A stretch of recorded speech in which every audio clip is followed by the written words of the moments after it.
റൊണാൾഡേ വരരുത്. നിങ്ങൾ വന്ന് കയറുമ്പോഴേ എനിക്ക് കുരുവാപ്പം ഇവിടെ. അല്ല നീ എന്തിനാ ഇത്ര നേരത്തെ വാതിൽ പൂട്ടിയാത്തിരിക്കുന്നത്? ഇത്ര നേരം വാതിൽ കൂട്ടി എന്നെ കാണുമ്പോൾ ഒരു റേഷൻ കാർഡിന്റെ കാര്യം ചോദിച്ചോണ്ടിരിക്കുക. നാളെ തങ്കഞ്ഞേട്ടത്ത് റേഷൻ കട ചെന്നിട്ട് കാർഡ് അവിടെ ഇല്ലെന്നെങ്ങാണോ അറിഞ്ഞ ഞാൻ അവിടെ നിന്ന് കിടക്കപ്പായി എടുത്തുകൊണ്ട് നേരെ കൊടങ്ങാളിക്ക് പോകേണ്ടി വരും. ഞാൻ നിങ്ങളോട് എന്ത് ദ്രോഹം ചെയ്ത് എന്നെ ഇങ്ങനെ ഒന്ന് ഉപദ്രവിക്കാം? അല്ല ശരിക്കും നീ ഒന്ന് ആലോചിച്ചോ, റേഷൻ കട എവിടെ വെച്ച് നീ? ഞാൻ പ്രായത്തിൽ അമ്മാവാന്നേ ഞാൻ വിളിച്ചിട്ടുള്ളൂ.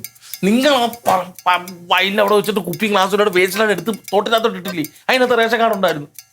കവറിനകത്ത് കിടന്നില്ല റേഷൻ കാർഡ്. നീ പറയുന്നത് കേട്ടിട്ട് ഞാൻ ഇന്ന് വൈകുന്നേരം നമ്മൾ വെള്ളം കുടിച്ച സ്ഥലത്ത് പോയി. എന്നിട്ട് ഞാൻ ഈ വേസ്റ്റ് ഇട്ട തോട്ടിലേക്ക് നോക്കി, അവിടെ റേഷൻ കാർഡും ഇല്ല, ഒന്നുമില്ല. ഒഴുകുന്ന വെള്ളത്തിൽ അതങ്ങനെ കെട്ടിക്കിടക്കാൻ നിങ്ങളെ കാത്തു കിടക്കുന്ന ഹൗസ് ബോട്ട് അല്ല, പ്ലാസ്റ്റിക്കാണ്. പ്ലാസ്റ്റിക് അത് ഒഴുകി എങ്ങോട്ടെങ്കിലും പോകത്തില്ല. അതെനിക്കറിയാം. അതുകൊണ്ട് തന്നെ ഒഴുകണ വെള്ളം ഇങ്ങനെ പോണതിനനുസരിച്ച് ഞാൻ കുറേ ദൂരം പോയി.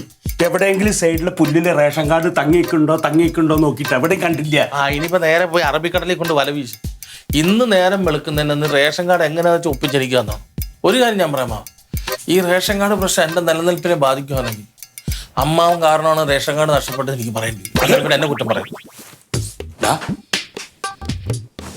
എന്ത് കാരണം വന്നാലും ഞാൻ നിന്നെ കണ്ടതും നമ്മൾ ബീവറേജിൽ നിന്ന് മദ്യം മേടിച്ചതും ഇരുന്ന് കഴിച്ചതും ഒന്നും ഇവിടെ ആരും അറിയാൻ പാടില്ല. എല്ലാവരും അറിയും.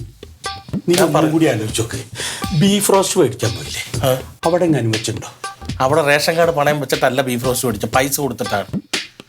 റേഷൻ കടയിൽ നിന്ന് ഞാൻ കാർഡ് അവിടെ ചെന്ന് നെറ്റില്ല എന്ന് അറിഞ്ഞപ്പോഴേ തന്നെ കവറിനകത്ത് ഇട്ടു. ആ കവറിനകത്ത് കിടന്ന് സാധനം വാരി എറിഞ്ഞപ്പോൾ റേഷൻ കാർഡോട് പോയി. നിക്ക്. അല്ല മദ്യത്തിന് എത്ര റുപ്യായി? അതിന് 520. ബീഫ് റോസ്റ്റിനോ?